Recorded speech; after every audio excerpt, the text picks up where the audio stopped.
महान सतीत्व की धनी माता सावित्री, सती सावित्री।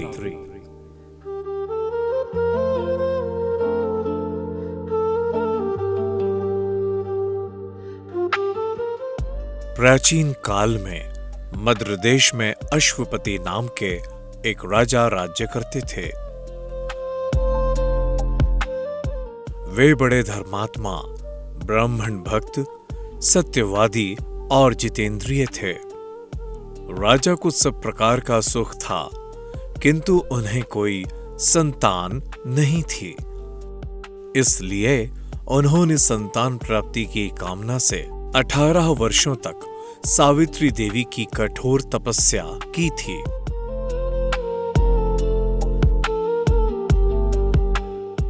भगवती आदि शक्ति जगत जननी जगदम्बा का गायत्री देवी का ही एक स्वरूप है सावित्री देवी। सावित्री देवी ने उन्हें एक तेजस्विनी कन्या की प्राप्ति का वर दिया। यथा समय राजा की बड़ी रानी के गर्भ से एक सुंदर कन्या ने जन्म लिया।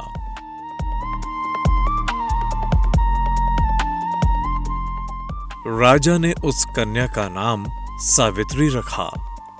राजकन्या शुक्ल पक्ष के चंद्रमा की भांति दिनों दिन बढ़ने लगी।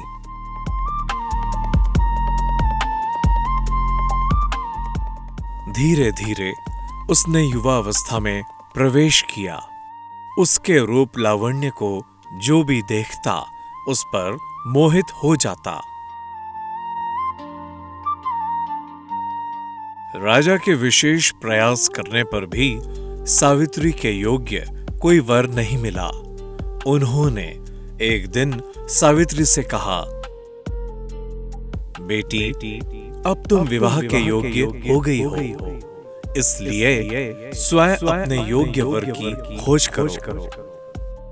पिता की आज्ञा स्वीकार कर सावित्री योग्य मंत्रियों के साथ स्वर्ण रथ पर बैठकर यात्रा के लिए निकली।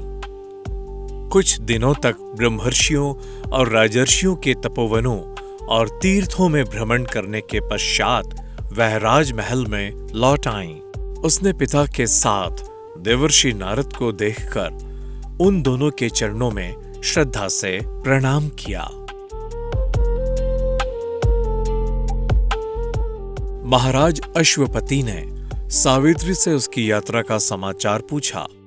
सावित्री ने कहा, पिताजी, तपोवन में अपने माता पिता के साथ निवास कर रहे द्युमत्सेन के पुत्र सत्यवान सर्वथा मेरे योग्य हैं, अतः मैंने मन से ही उन्हीं को अपना पति चुना है।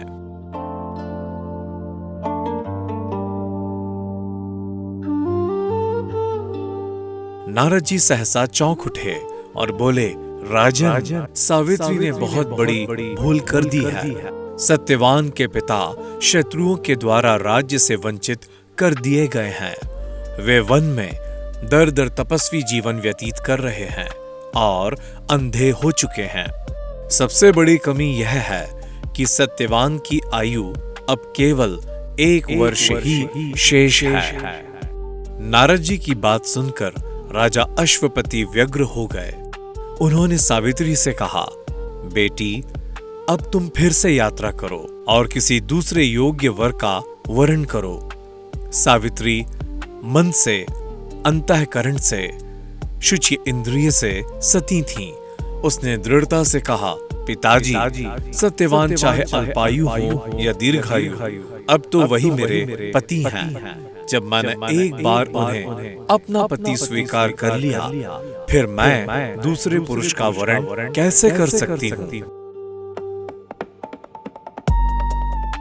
सावित्री का निश्चय दृढ़ जानकर महाराज अश्वपति ने उसका विवाह सत्यवान से कर दिया। धीरे धीरे वह समय भी आ पहुंचा जिसमें सत्यवान की मृत्यु निश्चित थी।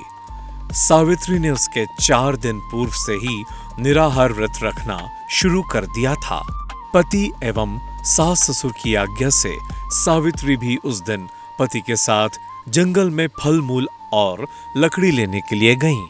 अचानक वृक्ष से लकड़ी काटते समय सत्यवान के सिर में भयानक दर्द होने लगा। और वह पेड़ से नीचे उतरकर पत्नी की गोद में लेट गया। उसी समय सावित्री को लाल वस्त्र पहने भयंकर आकृति वाला एक पुरुष दिखाई पड़ा। वे साक्षात यमराज थे। उन्होंने सावित्री से कहा, तू पतिव्रता है, तेरे पति की आयु समाप्त हो गई है। और उसे लेकर वे दक्षिण दिशा की ओर चल दिए।